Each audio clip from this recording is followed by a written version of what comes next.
एक बार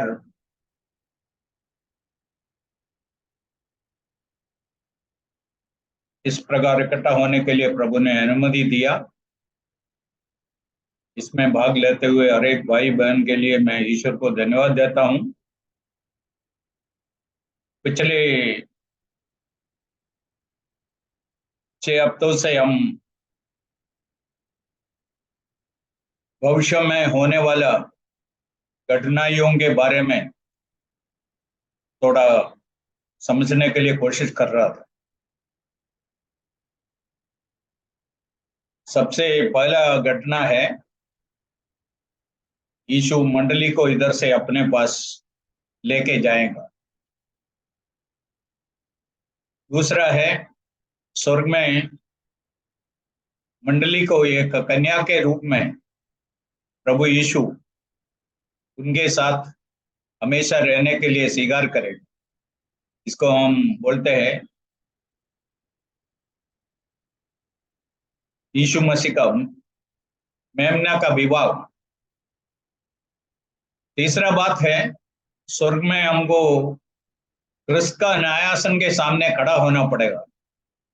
हर एक को अपना अपना काम के अनुसार स्वर्ग में प्रभु इनाम देने वाला, प्रतिफल देने वाला। और पिछले हफ्ता हमने देखा है, मंडली इधर से चले जाने के बाद इधर क्रिस्त विरोधी एंटी क्राइस्ट प्रकट होने वाला है। 7 साल सारे जगत में राज्य करने के लिए ऐसा एक बहुत प्रभावशाली एक व्यक्ति आगे आने वाला है। जगत उसको स्वीकार करने के लिए तैयार हो रहा है।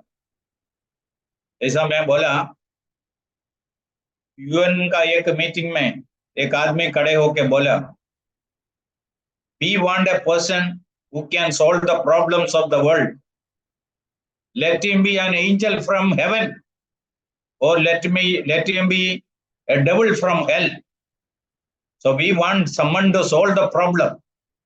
So the world is looking for a person. ऐसा दुनिया ऐसा एक व्यक्ति को ढूंढ रहा है, उनको चाहिए। और स्वर्ग से एक स्वर्गदूत हो, नरक से एक दुष्टात्मा हो, कोई भी हो, दुनिया चाहते हैं उनका समस्याओं को हल करने वाला एक व्यक्ति मिल जाए। ये होने वाला है। 2000 साल पहले प्रभु यीशु भी इसके बारे में बताया। और मंडली इधर से चले जाने के बाद साथ साथ जब क्रिस्त विरोधी प्रकट होते हैं, दुनिया में ऐसा बहुत दुर्घटनाएं होने वाला है। दुनिया का लोग बोलेंगे the best is set to be, और बिलीवर्स के साथ देखेंगे तो the best is set to be सबसे उत्तम आगे है। और विश्वासियों इधर से चले जाने के बाद इस दुनिया the worst is set to be, उनके लिए सबसे खराब समय आने वाला है। ये लोग समझने का है। आज हम मत्ती का सुवार्ता से कुछ कलम पढ़ेंगे, 24 से 24 से कुछ कलम पढ़ेंगे। इधर होने वाला कुछ घटनाओं के बारे में प्रभु यीशु मसीह इस अध्याय में बताया है, मैथ्यू 24 में।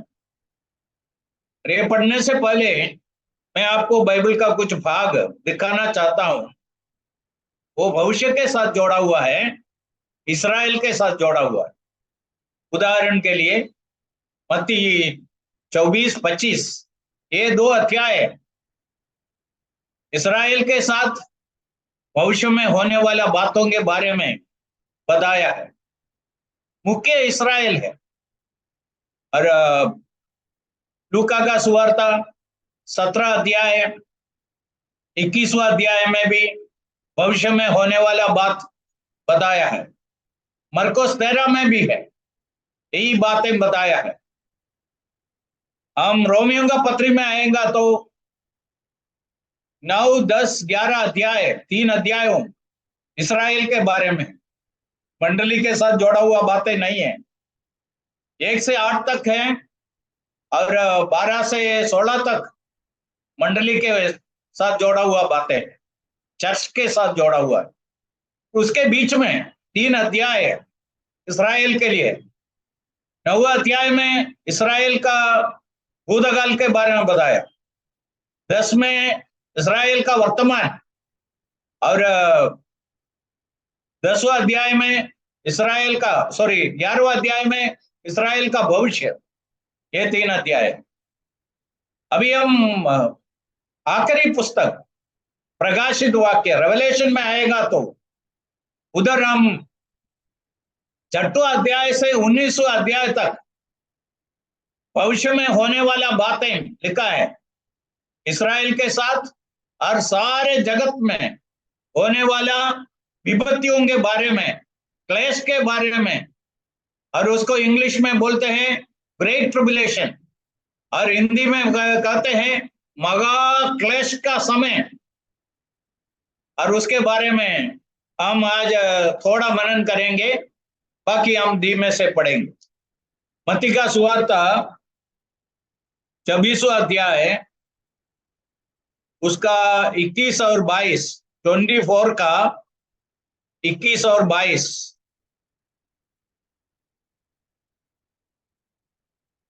क्योंकि उस समय ऐसा भारी क्लेश होगा जैसा जगत के आरंभ से ना अब तक हुआ और ना कभी होगा।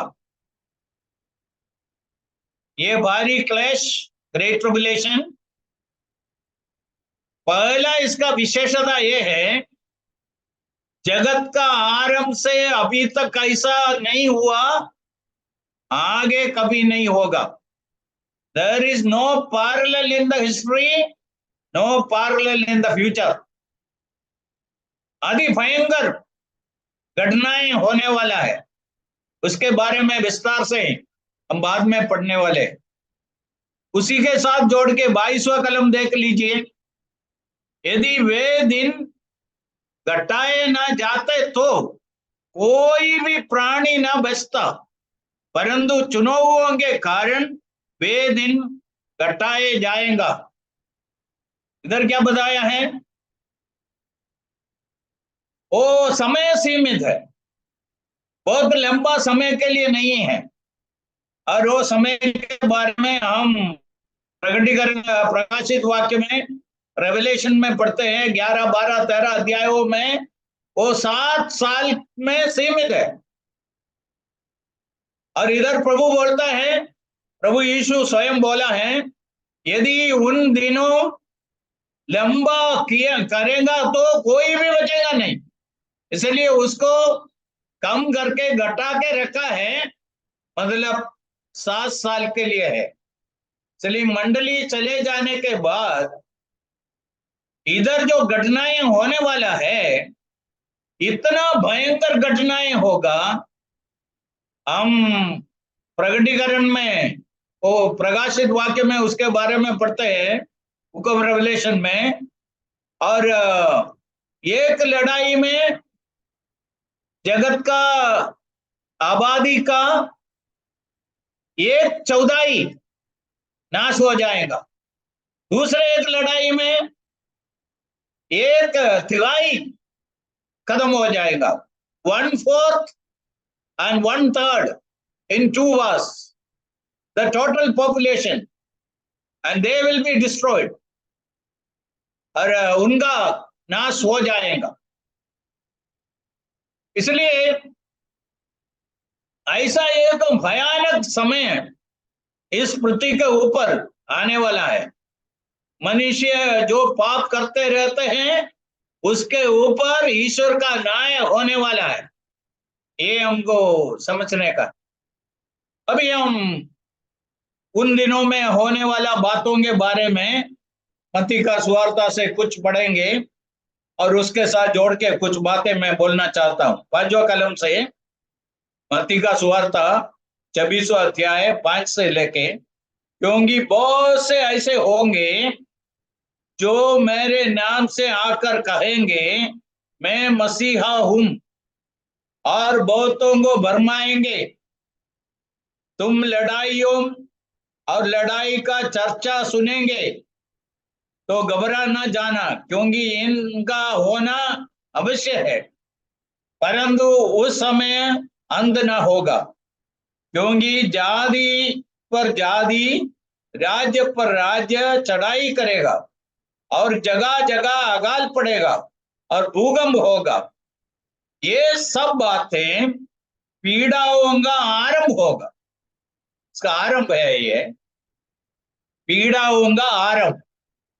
9वां कलम, तब एक क्लेश देने के लिए तुम्हें पकड़वाएंगे और तुम्हें मार डालेंगे, और मेरे नाम के कारण सब जातियों के लोग तुमसे वैर रखेंगे, बहुत से ठोकर खाएंगे और एक दूसरे को पकड़वाएंगे, एक दूसरे से वैर रखेंगे। बहुत से झूठे भविष्यद्वक्ता उठ पड़े खड़े होंगे और बहुतों को भरमाएंगे। अधर्म का बढ़ने से बहुतों का प्रेम ठंडा पड़ जाएगा, परंतु जो अंत धीरज धरे रहेगा उसी का उद्धार होगा। राज्य का यह सुसमाचार सारे जगत में प्रचार किया जाएगा, सब जातियों पर गवाही हो कि सब जातियों पर गवाही हो, तब अंत आएगा। इधर समय के बारे में 3 बातें आपको दिखाना चाहता हूं। 8वां कलम में लिखा है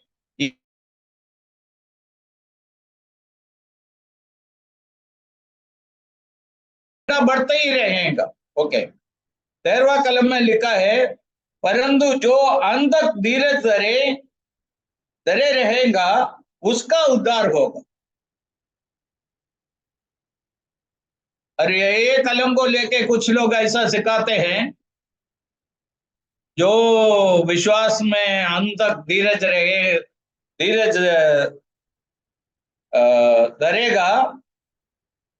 धरे रहेगा उनका उद्धार ही होगा। अभी आपको समझना है कि इधर का अंत का बात क्या है। 8वां कलम में लिखा है कुछ आरंभ होगा। अंत होना है तो आरंभ होना। क्या आरंभ होगा? पीड़ाओं का आरंभ। पीड़ा के अंत तक जो कैसा भी रहता है यीशु आके उनको बचाएगा, ये है उसका अर्थ। चलिए, विश्वास करने के बाद हमारा कुछ कामों के द्वारा हम आकर ये स्वर्ग में प्रवेश नहीं होते। स्वर्ग में जाने के लिए एक ही बात चाहिए, हम यीशु का होना है, यीशु हमारा होना है, ये हमें स्वर्ग में प्रवेश देता है। फिर स्वर्ग में जो इनाम है उसके लिए जीने का ही, प्रभु से कृपा पाके रोज रोज हमको जीने का है। चलिए, इधर अब आप सच्चाई बराबर समझने का है। ओके, अभी इस अध्याय से मैं आपको कुछ बातें दिखाना चाहता हूं। पहला बात है ये मनुष्य जाति का विभाजन, उसके बारे में आप बाइबल से समझना है। मनुष्य जाति को ईश्वर कैसा विभाजन करके रखा है।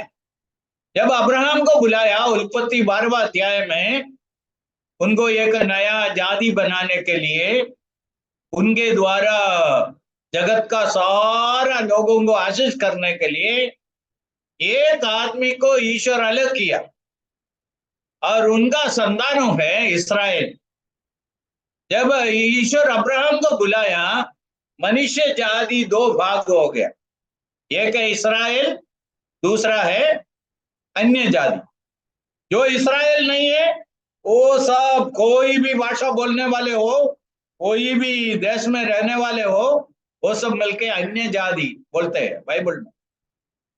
और जब यीशु मसीह इस्राएल में आया, जब मनुष्य होके यीशु इस्राएल में आया और यीशु का प्रचार के कारण कुछ लोग उनको स्वीकार किया, कुछ लोग स्वीकार नहीं किया, कुछ लोग इसको इनकार किया, विरोध किया। इसलिए उधर इसराइल में दो झुंड हो गया, और एक है यहूदी होके ही कुछ लोग रहा, कुछ लोग यहूदी धर्म को छोड़ के यीशु को स्वीकार किया, उनको एक नया नाम मिल गया, वो नाम है क्रिश्चियंस। इसलिए यीशु जब इसराइल में आया, इसराइल दो झुंड हो गया, एक है इसराइल, दूसरा है इसराइल से यीशु को स्वीकार करके यीशु के पीछे चलने वाले को दुनिया दिया हुआ नाम है क्रिश्चियंस। थोड़े समय के बाद ये सुवार्ता अन्य जातियों में प्रचार किया, यीशु का शिष्य लोग प्रभु का आज्ञा के अनुसार अन्य जातियों में गया, और जब प्रचार करने के लिए गया, कुछ लोग सुवार्ता सुन के प्रभु को स्वीकार किया, कुछ लोग स्वीकार नहीं किया, और स्वीकार किया हुआ लोगों को यीशु को स्वीकार करने के कारण, यीशु के साथ जुट जाने के कारण वापस उनको भी ये नाम मिला क्रिश्चियंस। और जो विश्वास नहीं किया वो अन्य जाति होके ही रहा। इसलिए आज दुनिया में तीन झुंड है। एक कलम देख लीजिए, पहला कुरिन्थी 10वां अध्याय चैप्टर 10, उसका 32। फर्स्ट कोरिन्थियंस चैप्टर 10:32, इधर ऐसा लिखा है, तुम ना यहूदियों ना यूनानियों और परमेश्वर की कलीसिया के लिए ठोकर के कारण ना बनो। और इंग्लिश देख लीजिए, give no offence neither to the Jews nor to the Gentiles nor to the church of God. इसलिए तीन झुंड है वर्तमान में दुनिया में, तीन झुंड है, यहूदी है, अन्य जाति है, प्रभु का मंडली है, परमेश्वर का मंडली है, परमेश्वर का कलीसिया है। अभी भविष्य में मंडली इधर से चले जाएगा, मंडली इधर से स्वर्ग में चले जाएगा, और कौन बाकी रहेगा इधर? यहूदी और अन्य जाति के लोग। ये सब कौन है? अविश्वासी लोग। और मैं एक बात बोलना चाहता हूं, ऐसा एक दिवस आएगा इस जगत के ऊपर एक भी विश्वासी नहीं होगा, सारे विश्वासी लोग इधर से चले जाएंगे, और जो बाकी इधर रहेंगे सब अविश्वासी लोग होगा। उस दिन मालूम पड़ेगा कौन विश्वासी है कौन विश्वासी नहीं है। और ईश्वर वापस जीरो से शुरू करेगा। ईश्वर को ऐसा शुरू करने के लिए कोई प्रॉब्लम नहीं है, ईश्वर जीरो से शुरू करेगा। धीमे से लोग बाइबल पढ़ेंगे, समझेंगे, अपना पापों को कबूल करेंगे, प्रभु यीशु मसीह को अंगीकार करेंगे। ऐसा बहुत प्रचार करने वाला इस्राएल में, अन्य जातियों के बीच में, अन्य जाति मतलब नामधारी क्रिश्चियन इधर है, उनके बीच में से सत्य विश्वास में आके प्रभु को अपना तारनार तरीके स्वीकार करके बहुत लोग प्रचारक बनेंगे, और उनके द्वारा अनगिनत लोग विश्वास में आएंगे। उनके बारे में हम प्रकाशित वाक्य प्रकटीकरण 7वां अध्याय में पढ़ते हैं। अनगिनत लोग भाषा से, गोत्र से, वंश से प्रभु यीशु को स्वीकार करके आने वाला क्रोध से बच गए हुए बहुत लोग आने वाला है। चलिए, मंडली इधर से जब चले जाएंगे, इधर अविश्वासी लोग ही रहेगा। ऐसा कुछ समय इधर एक भी पृथ्वी के ऊपर एक भी विश्वासी नहीं होगा। अब समझना, इधर एक सवाल मैं पूछना चाहता हूं, आज यीशु मसीह वापस आया, आप जरूर जाएंगे क्या? आपसे पूछना है, आप जवाब देना है। मैं आपको एक गारंटी देना चाहता हूं, आप प्रभु यीशु को अपना तारनार तरीके अंगीकार किया, यीशु से पाप का क्षमा पाया, आप जरूर स्वर्ग में जाने वाले। क्रूस का जो चोर मरता था और वो आखिरी समय में पहचान लिया उनके साथ बीच वाला क्रूस में जो टांगा है वो जगत का उद्धार करता है। इसलिए उसने ऐसा एक प्रार्थना किया, प्रभु जब तुम तुम्हारा राज्य में वापस आए मुझको याद करना। क्या जवाब मिला? आज तू मेरे साथ परलोक में हो। हर एक विश्वासी को प्रभु ऐसा वायदा देना चाहता है। जो क्षण एक व्यक्ति अपना पापों को कबूल करके प्रभु यीशु को स्वीकार करते हैं, उस क्षण उसको गारंटी देता है और यीशु उनको बोलेंगे तुम भी एक दिवस मेरे साथ ईश्वर के राज्य में होगा। ये गारंटी हमको मिलता है।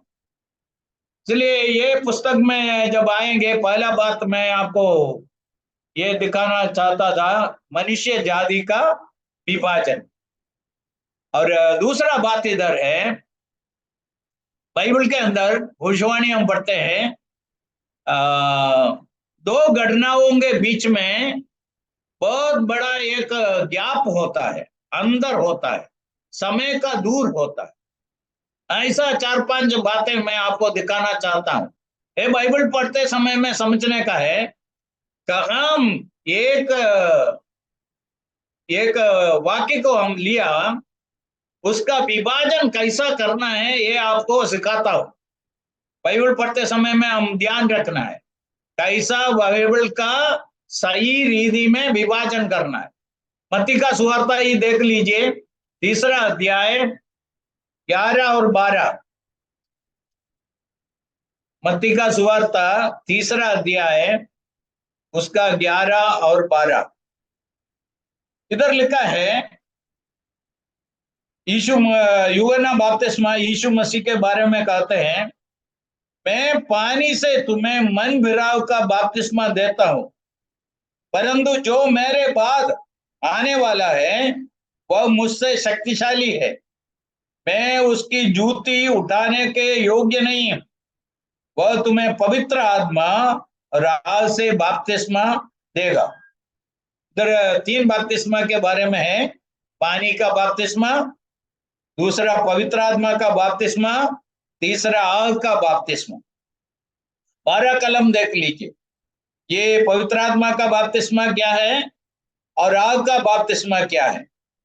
उसका सूट उसके हाथ में है और वह अपना खलिहान अच्छी रीति से साफ करेगा। अपने गेहूं को तो कत्ते में इकट्ठा करेगा, परंतु भूसी को उस आग में जलाएगा।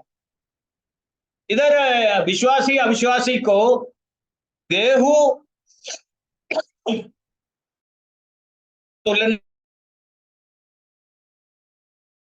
विश्वासियों को कत्ते में इकट्ठा करेगा, उनको स्वर्ग में ले जाएगा। और भूसी को क्या करेगा? आग में जलाएगा। इसलिए आग का बपतिस्मा क्या है? नरक है। विश्वासी को ईश्वर पवित्र आत्मा का बपतिस्मा देके उनको स्वर्ग में लेके जाते हैं।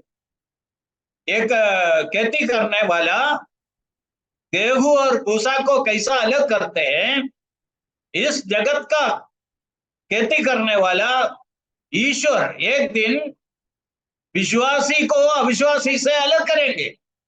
विश्वासी को अपना राज्य में लेगा, कत्ते पर लेगा। गेहूं को कैसा कत्ते पर एक किसान लेते हैं वैसा लेगा, और अविश्वासी को क्या होगा? भूसा के जैसा, भूसी के जैसा आग में जलाएगा।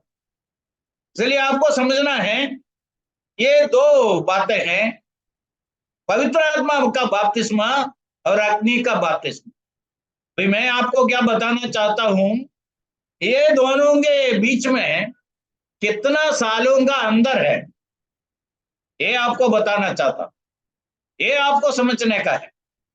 ये दोनों साथ में बताया है, फिर ये 2 घटनाओं के बीच में 3000 साल का अंदर कम से कम है। अभी यीशु आएगा तो 3000 साल का अंदर है। अभी यीशु का आगमन का देरी हो गया तो वो अंदर बढ़ते ही रहेगा, वो समय काल लंबा होते ही रहेगा। आपको समझना है। इसलिए इधर पवित्र आत्मा का बपतिस्मा विश्वासी को मिलता है, अग्नि का बपतिस्मा अविश्वासियों के लिए, और इसके बीच में कम से कम 3000 साल का अंतर। अभी देख लीजिए लूका का सुवार्ता पहला अध्याय है, उसका 31 और 32। लूका का सुवार्ता पहला अध्याय है। अभी इधर मरियम के साथ तो स्वर्गदूत यीशु मसीह का जन्म के बारे में बताता है, और यीशु के बारे में उधर पवित्र आत्मा क्या बोला? Chapter 1 verse 31 and 32। अभी इधर क्या लिखा है? लूका का सुवार्ता पहला अध्याय है, 31 और 32। देख, तू गर्भवती होगी और तेरे एक पुत्र उत्पन्न होगा, तू उसका नाम यीशु रखना। 32 में लिखा है, वो महान होगा और परम प्रधान का पुत्र कहलाएगा। प्रभु परमेश्वर उसके पिता दाऊद का सिंहासन उसको देगा। पहला है वो परम प्रधान का पुत्र कहलाएगा। मरियम को स्वर्गदूत बताता है, तुम्हारा पुत्र कौन होगा? परम प्रधान का पुत्र। और भविष्य में क्या होगा? दाऊद का सिंहासन उसको देगा। अभी तक मिला नहीं है। इसलिए यीशु मसीह जब वापस आते हैं, राजा होके आने वाला है। दाऊद का सिंहासन पर यरूशलेम में बैठ के सारे दुनिया के ऊपर 1000 साल राज्य करने के लिए यीशु आने वाला है। ये दोनों घटना के बीच में कितना साल का अंतर है आपको समझना है। अभी यीशु आएगा तो 2000 साल का अंतर है। यदि उनका आगमन का देरी है तो इस दूर बढ़ते ही रहेगा। ये आपको समझने का। अध्याय लूका सुवार्ता 4 में आइए। यीशु नसरेत का सभा स्थान में बाइबल पढ़ने के लिए खड़ा हो गया। नसरेत में आके आराधनालय में जाकर बाइबल पढ़ने के लिए खड़े हो गए। उस समय जब यीशु पढ़ता था 18 और 19, और ये पुराना नियम से यशायाह नबी का पुस्तक से पढ़ रहा था, और यीशु आधा पढ़ के 19वां कलम यीशु उसका आधा ही पढ़ा, पूरा नहीं पढ़ा। 19वां कलम में इधर लिखा है टू प्रीच, तब उसने 19वां कलम, और प्रभु के प्रसन्न रहने के वर्ष का प्रचार करो। और बाद में जो बाकी जो है यीशु पढ़ा नहीं है, वो आपको समझना है तो यशायाह नबी का पुस्तक 61 अध्याय 61 का 1 और 2 पढ़ना है। क्यों यीशु ऐसा एक कलम पूरा नहीं किया, आधा पढ़ के क्यों यीशु बंद कर दिया, आपको ये पढ़ेगा तो समझ में आएगा। 61 का 1 और 2।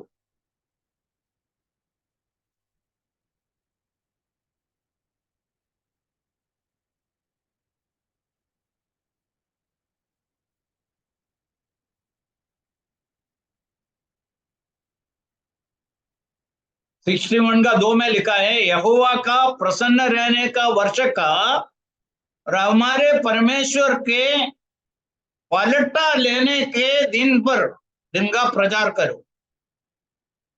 हमारे परमेश्वर के पलटा लेने के दिन का प्रचार करो। वो यीशु मसीह नहीं पढ़ा, वो उनका दूसरा आगमन में पूरा हो जाएगा।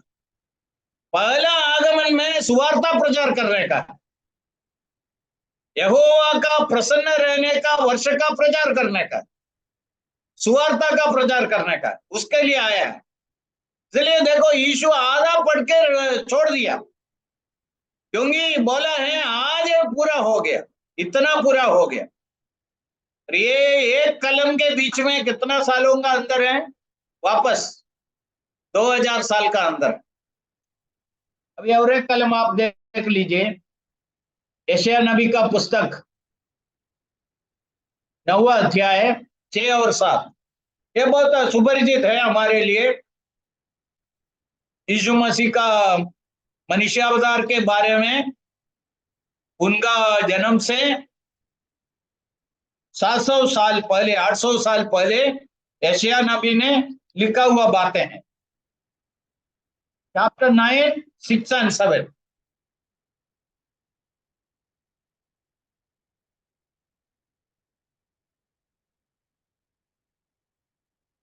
छठवां कलम में लिखा है, हमारे लिए एक बालक उत्पन्न हुआ, हमें एक पुत्र दिया गया।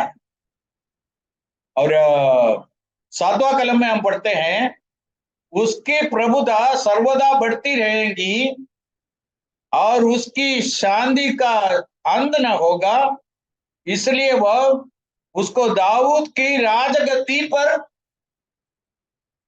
इस समय से लेकर सर्वदा के लिए न्याय और धर्म का द्वारा स्थिर किए और संभाले रहेगा।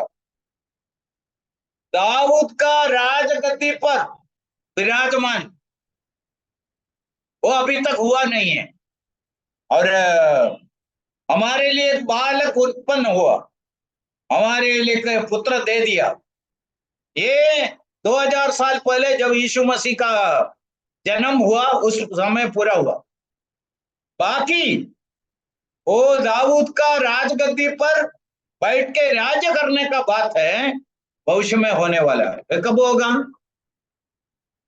उनका दोबारा आगमन के साथ होगा। और इसलिए हम ये दो कलम के बीच में कितना साल का अंदर है? 2000 साल का अंदर है। इसलिए बाइबल पढ़ते समय में हम सबको एक बात समझने का है, और कुछ बात वर्तमान का होगा, कुछ भविष्य का होगा। कुछ लोग, कुछ बातें पहले हो चुका है, कुछ बातें भविष्य में होने वाला है। इसलिए दोनों को हमको समझने का है। ठीक है, वो भी इधर मिलता है। तीसरा बात, मत्ती 24 में हम वापस आएंगे। ये भाग विशेष करके यहूदियों के साथ जोड़ा हुआ है।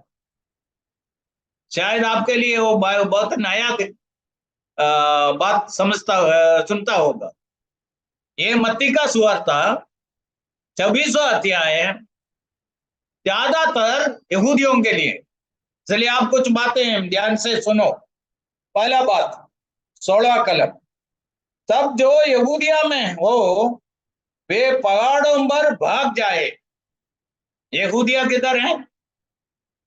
इस्राएल में है। और इधर लिखा है जो यहूदिया में है वो उधर से पहाड़ों पर भाग जाए। क्यों भागना है? क्योंकि क्रिस्त विरोधी उधर है ना, जैसा यूक्रेन में होता है वैसा बॉम्ब डालेंगे और शहर को नाश करने के लिए। इसलिए उस समय तुमको बचना है तो तुमको उधर से भागना है। और दूसरा कुछ शहर के बारे में नहीं बताया। इस्राएल में रहते हुए लोग, जहां ज्यादा लोग रहते हैं उधर आक्रमण होने वाला है, उनका आक्रमण से बचने के लिए भागने का है। वो यहूदा यहूदा देश में से भागने के लिए बोला। ओके, 15वां कलम में क्या लिखा है? इसलिए जब तुम उस उजाड़ने वाली घृणित वस्तु को, जिसकी चर्चा दानियल भविष्यद्वक्ता के द्वारा हुई थी, पवित्र स्थान में खड़ी हुई देखें। पवित्र स्थान में उजाड़ने वाला वस्तु, घृणित वस्तु, ये क्या है? दूसरा 2 अध्याय में हम पढ़ते हैं, क्रिस्त विरोधी यहूदियों का मंदिर में बैठने के लिए दावा करेंगे और जाके बैठेंगे, बोलेंगे मेरा पूजा करो, ऐसा बोलेंगे। इसलिए ये पवित्र स्थान, इधर जो लिखा है वो पवित्र स्थान। ये पवित्र स्थान क्या है? इस्राएल का मंदिर है, भविष्य में बनने वाला वो मंदिर के बारे में यीशु मसीह इधर बताया। तीसरा बात 20वां कलम में देख लीजिए, प्रार्थना किया करो कि तुम्हें जाड़े में या सबत के दिन में भागना ना पड़े। सबत के दिन, सबत इस दुनिया में एक ही झुंड, एक ही भाषा बोलने वाले लोगों के साथ जुड़ा हुआ है। शनिवार को एक पवित्र दिवस समझ के मानने वाले लोग आज भी दुनिया में एक ही झुंड है, वो यहूदी है। और सबत का दिन क्या है? उन लोग बाहर जाना नहीं चाहते हैं, इसलिए ऐसा आक्रमण, सबत का दिन हो गया, इन लोग क्या बोलेंगे? ये आज सबत का दिन है, घर में बैठो, बाहर नहीं आना है। परिणाम क्या निकलेगा? ये बम डालने के द्वारा सबका नाश हो जाए। इसलिए बोला है तुम प्रार्थना करो ठंडी के समय में, न सबत के दिन। और ठंडी हम समझना है, इधर जो इंडिया में हम महसूस करते हैं उससे ज्यादा ठंडी उधर है, भयंकर ठंडी, गर्मी भी ज्यादा है, ठंडी भी ज्यादा। ठंडी के समय में इधर से भागने, सब कुछ छोड़ के भागने वाले लोग, और कुछ कपड़ा ओढ़ने के लिए नहीं है तो बहुत परेशान होने वाला, इसलिए बोला है। और ये सबत के दिवस है, ये यहूदियों के साथ जोड़ा हुआ है। अभी देख लीजिए 26वां कलम 26, वेयरफॉर, हिंदी में पढ़ता हूं, इसलिए यदि वे तुमसे कहें देखो वह जंगल में है तो बाहर ना निकल जाना, या देखो वह कोठरियों में है तो विश्वास ना करना। और उसका 23 में हम पढ़ते हैं, उस समय यदि कोई तुमसे कहे देखो मसीह यहाँ है या वहां है तो विश्वास ना करना। अभी समझ लो कोई ऐसा हमसे कहते हैं यीशु मसीह दिल्ली में प्रकट हो गया, चलो हम जाके मिलेंगे। और सोच लो लोग मुझको बुलाता है, आप भी मेरे साथ आओ, आपको मैं प्लेन में फ्री में लेके जाऊंगा, हम उधर जाके यीशु को मिलेंगे, बहुत लोग जा रहा है, चलो हम भी जाएंगे। मैं जाऊंगा? मैं नहीं जाऊंगा। क्यों? मंडली स्वर्ग से उतर के आके हमें स्वर्ग में लेके जाने वाला यीशु का इंतजार कर रहा है। हम पृथ्वी पर आने वाला यीशु का इंतजार नहीं करते। ये पीड़ा के समय में, मगा क्लेश के समय में रहने वाले लोगों के लिए यीशु इधर आने वाला है, इसलिए इतना परेशान हो रहा है। इसलिए कोई ऐसा बोले यीशु उधर प्रकट हो गया, ऐसा प्रकट हो गया, बोलेगा तो लोग जाएंगे। इसलिए प्रभु कहते हैं ऐसा विश्वास नहीं करना है। फिर यहूदी लोग विश्वास करेंगे, क्योंकि उन लोग दुनिया में आने वाला मसीहा का इंतजार कर रहा है। हम इस जगत में आने वाला मसीहा का इंतजार मंडली नहीं करते हैं, हमें इधर से स्वर्ग में लेके जाने वाला मसीहा का इंतजार करते हैं। इसलिए ये एक यहूदियों के लिए दिया हुआ बातें हैं और उस जमाने का लोगों के लिए। अभी 15वां कलम 14 लीजिए 14, और राज्य का यह सुवार्ता सुसमाचार सारे जगत में प्रचार किया जाएगा कि सब जातियों पर गवाही हो, तब अंदर आएगा। राज्य का सुवार्ता आज हमें जो प्रचार करता है राज्य का सुवार्ता नहीं है, ईश्वर का अनुग्रह का सुवार्ता है। Grace, the gospel of the grace of God. हम अनुग्रह का सुवार्ता प्रचार करते हैं और यहूदी लोग एक अलग सुवार्ता प्रचार करेंगे। यीशु का राज्य इधर होने वाला है, यीशु शीघ्र आने वाला है, उनका राज्य का स्थापना होगा, उस समय यीशु के साथ उनके राज्य में होना है, तो जीवन परिवर्तन होने दो और यीशु पर विश्वास करो, ऐसा लोगों को बताएंगे। ये सुवार्ता क्या हो जाएगा, सारे जगत में प्रचार किया जाएगा और सब जाति का लोग ये सुनेगा। अभी समझ लो, हम ऐसा एक समय में आ गया है, आज ज्यादा लोग बाइबल पुस्तक के रूप में नहीं पढ़ते हैं। अब समझना है, उन लोग सब कंप्यूटर के अंदर, मोबाइल के अंदर डाउनलोड करके उनका मोबाइल से, कंप्यूटर से पढ़ते हैं, इसलिए कोई रोक नहीं सकता है। अभी बहुत जल्दी ये बात हो रहा है, दुनिया में लोगों को बाइबल पढ़ना है तो बहुत आसानी हो गया। क्या आसानी है, और केवल डाउनलोड करना है, मोबाइल के अंदर भी हो सकता है। मेरे मोबाइल के अंदर 4 भाषाओं का बाइबल है, 4 भाषाओं का बाइबल है, इसलिए बाइबल पढ़ने के लिए हम बाइबल ढूंढ के जाने का जरूरत नहीं है, किसी को भी मिल जाएगा। अभी ऐसा एक समय में हम आया ये, और साथ साथ यहूदी लोगों के द्वारा सारे जगत में सुवार्ता का प्रचार भी होने वाला। इसलिए मैं विश्वास करता हूं आप समझ लिया, ये भाग मुख्य रूप से यहूदियों के लिए है।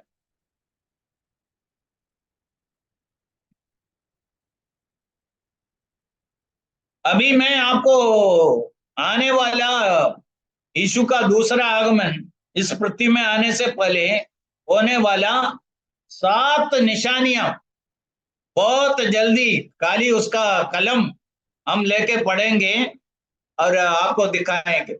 पहला बात है ये मत्ती का सुवार्ता 24वां अध्याय है, उसका 4 और 5, 24, 24, 26 और 15, 9, 10, 11, ये सब कलमों में लिखा हुआ बातें हैं। धार्मिक कुछ निशानियां, और लोग हमको भरमाएंगे, हमको मतलब उस जमाने का लोगों को दूसरे झूठे प्रबोधकों आके फरमाएंगे और कुछ चमत्कार दिखाएंगे। ये सब निशानियां होने वाला है उस समय के लोगों के। दूसरा बात है कुछ राष्ट्र संबंधित, देख लीजिए इधर 7वां कलम में लिखा है, 6वां कलम में लिखा है, तुम लड़ाइयों और लड़ाइयों की चर्चा सुनेंगे और जाति पर जाति, राज्य पर राज्य चढ़ाई करेगा। राष्ट्र संबंधित कुछ निशानियां, लड़ाई होगा और लोग आपस में जाति के कारण, भाषा के कारण झगड़ेगा, लड़ेगा, ये होने वाला है। ओके। तीसरा बात है आकाश में कुछ चिन्ह होगा। 29वां कलम में लिखा है, 29 लिखा है, उस क्लेश के तुरंत बाद सूर्य अंधियारा हो जाएगा, चंद्रमा का प्रकाश जाता रहेगा, तारे आकाश से गिर पड़ेगा, आकाश का शक्तियां हिलाई जाएगा। आकाश में कुछ चिन्ह हो जाएगा, ऊपर से कुछ चिन्ह हो जाएगा, सूर्य अंधेरा हो जाएगा। बाद में हम ये प्रकटीकरण में प्रकाशित वाक्य में पढ़ते हैं, दिवस 12 बजे का दिवस के बदले में 8 बजे का दिवस हो जाएगा। रात 12 घंटों के बदले में 16 घंटे का रात हो जाएगा।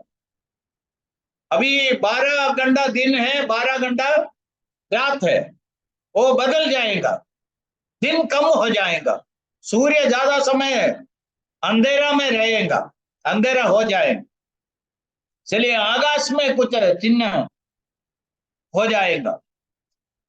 और सातवां कलम में देख लीजिए, उसका दूसरी भाग में लिखा है जगह जगह में अकाल पड़ेंगे और भूकंप होगा। और 21वां कलम में देख लीजिए, 21 में देख लीजिए, और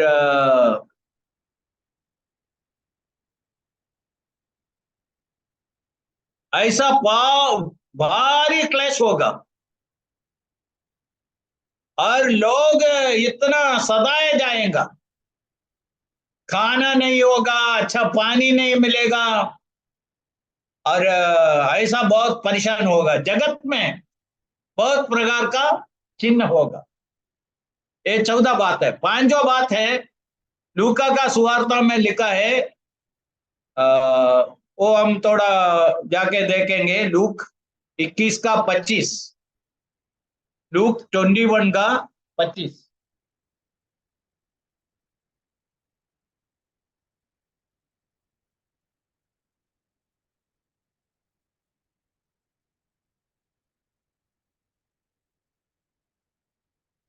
पच्चीस में लिखा है समुद्र के गर्जने और लहरों के कोलाहल से घबरा जाएगा। समुद्र के गर्जन से, लहरों के कोलाहल से लोग घबरा जाएगा। समुद्र में कुछ चिन्ह मिलेगा, वो हमको मालूम है सुनामी के टाइम में क्या हुआ।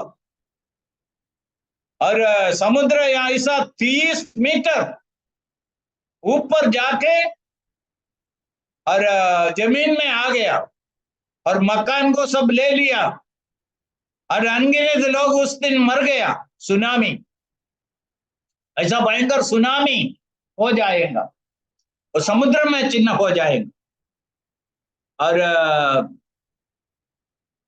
और सुवार्ता के साथ हमने जो पढ़ा है 14 कलम में लिखा है राज्य का ये सुसमाचार सारा जगत में प्रचार किया जाएगा। सुवार्ता का प्रचार सारे जगत में हो जाएगा। वो एक सुवार्ता संबंधित, ईश्वर का वचन संबंधित चिन्ह है, आखिरी चिन्ह है। अभी आप देख लिए 32वां कलम में 32 में, अंजीर के पेड़ से ये दृष्टांत सीखो, जब उसकी डाली कोमल हो जाती और पत्ते निकलने लगते हैं तो तुम जान लेते हो कि ग्रीष्मकाल निकट है। इस रीति से जब तुम इन बातों को देखें तो जान ले कि वह निकट है और द्वार ही पर है। 34, मैं तुमसे सच कहता हूं कि जब तक ये सब बातें पूरा ना हो ले तब तक इस पीढ़ी का अंत नहीं होगा। कौन सा पीढ़ी? जो पीढ़ी अंजीर का पेड़ का पत्ता कोमल होता देखा, पत्ते निकलते हुए देखा। अंजीर इस्राएल का एक चित्र है। और 1948 में इस्राएल स्वतंत्र हो गया। अभी 2048 में 2048 में 100 साल पूरा होने वाला है। ये 100 साल का क्या मतलब है? अब उत्पत्ति का पुस्तक 15वां अध्याय में पढ़ेगा तो अब्राहम को ईश्वर ऐसा बोला है, तुम्हारा संतान अन्य देश में जाके 400 साल रहेंगे। और उसके नीचे ईश्वर बोला 14 पीढ़ी, 15वां अध्याय में है, मेरे पास टाइम नहीं है, आप लेके पढ़ना। 14 पीढ़ी, 4th जनरेशन वापस आएंगे। इसमें से क्या सीखना है? एक पीढ़ी ईश्वर के समय के अनुसार 100 साल है। ऐसा है तो ये 1948 में इसराइल जब 100 साल उनका स्वतंत्रता बनाएंगे, वो साल एक महत्वपूर्ण समय है। इसराइल वापस आएंगे कोई सोचा नहीं था। एडी 70 में अपना देश छोड़ के ये लोग भाग गया, 80 देशों में जाके रहा। 48 में इसराइल वापस आया। 2048 में 2048 100 साल पूरा होने वाला। तो यीशु मसीह इधर बोल रहा है, अंजीर को देखे सीख लो, समझ लो, समय नजदीक आ रहा है, ये समझ लो। इसलिए इसको हम बोल सकता है एक बोटानिकल साइन, और हिंदी में बोल सकते हैं